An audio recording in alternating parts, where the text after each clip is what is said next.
Hi, I'm Alix Paultre, and I'm here at the Things Conference in Amsterdam, the Netherlands, with Agustin Pelaez. He's with Ubidots, my apologies.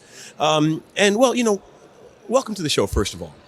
Well, thank you, Alex. Good to see you again, and looking forward to yet another interesting conversation. Well, it's always nice to chat with you because when you think about the Internet of Things, there are so many moving parts. There are so many things that you want to monetize, make, have function properly. It's a lot of things to keep track of, right? Exactly, and at the end, it's any layer that you look at, it's a port, it's a door open of opportunities. So, yeah, we're here to talk about that as well. Because you've got the aspects of the Internet of Things of consumer products and consumer toys and things like that. But then you've got serious application issues in the industrial Internet of Things, enterprise. And then you've got applications people don't even think of, tracking turtles in the Galapagos or, saving the world. Yeah, I even saw like a rhino horn that you can put in the animal to do animal tracking. So it's really amazing how creative the engineers can get when it comes to creating IoT solutions. And that second part that you mentioned, just to break it down a bit more, we've got industrial IoT, we've got commercial IoT, we've got enterprise. And I guess, based on our last conversation a couple of years ago, we have definitely seen a lot of movement around industrial IoT. So why don't you tell us a little bit about that, Agustin? In these last few years, because we're talking right before COVID, and now we're talking about right after COVID, a lot of things have changed in the marketplace. Indeed, for us, I think most of us in the software world can feel ourselves blessed and fortunate that we didn't have necessarily a complete slowdown.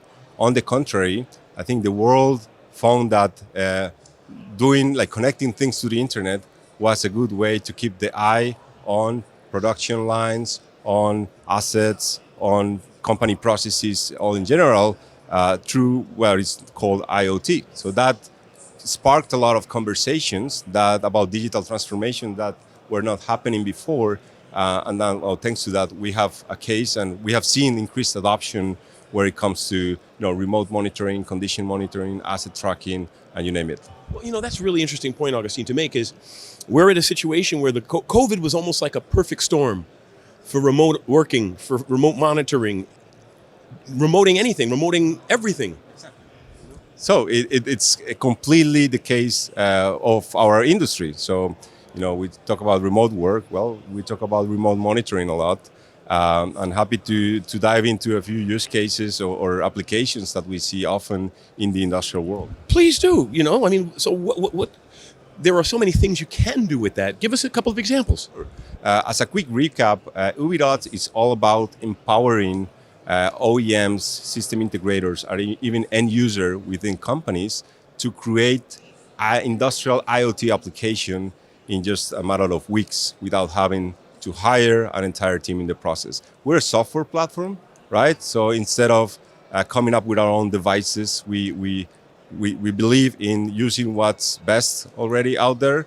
So we integrate with a lot of different devices. Of course, we integrate with the Things stack. It's been a great partner for us. In doing so, we have found that being in that last layer, which is the application layer, has given us some insights into the industry. And when I focus on the industrial side of the IoT, we see things like machine monitoring, not necessarily only to protect an asset, but to understand how that asset behaves in order to see whether it's going to fail or not. That's like a huge chapter for us. And then, of course, environmental monitoring, which is also key in a lot of countries that have strong regulations for emissions.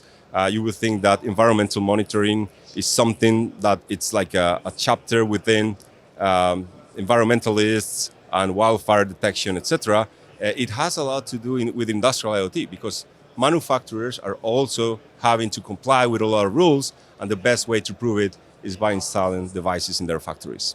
That's really interesting there. Now, would you say that there are verticals that are very, very aware of this and verticals that are not very aware of this? Are there areas that could be improved significantly that aren't very aware of these capabilities? Yeah, if we frame it within the industrial world, also known in Europe, has a lot of nicknames. In Europe, they put it more like Industry 4.0. In the US, they call it either intelligent manufacturing or smart manufacturing. And it's not only manufacturing, it's also energy management, water waste management, like outside the shop floor. So yeah, in this world, we see like increased adoption, and the opportunity, just to get to your point, is imagine in the US alone, like 98% of the manufacturing firms are small and medium-sized companies. So even if we saw an increased adoption after the pandemic, what these headlines don't talk about is that this adoption mostly happened in Fortune 500 companies. But what about the 98% of the companies that are still lagging behind adopting Industry 4.0 or smart manufacturing programs? So we're here to cater to these hundreds of thousands. There's about 600,000 SMBs in the manufacturing sector in the US, for example. So we're here to cater to that segment by taking everything we've learned about making IoT as easy as it can get and put it in the hands of end users for them to increase their production, increase their efficiency, all while preserving the environment. That's always nice to do. If you can save the world and make some money, then everybody wins, right? Yeah, that's what IoT is mostly about. Yeah. Well, now, can you give us an example of an application space that you weren't expecting to benefit so much, but they're like, wow, this has really been a game changer for us? Well, just to build on my last point, we were looking at industry smart manufacturing mostly from the internal perspective, like the shop floor, what's going on inside the production lines, and it has been like a great journey. But then some use case emerged like almost organically. There's a very interesting company in Canada that built an entire business. They are like much younger than we are in terms of the company age, and probably age as well. And how they have more than 40 people only around environmental monitoring for factories. So at the end, you think that maybe you need to grasp a lot of use cases, but at the end, if you become great at just doing one thing, you will likely succeed in a shorter term. Very cool. Now, do you have any final thoughts for our audience before I let you go with this very busy show? Of course.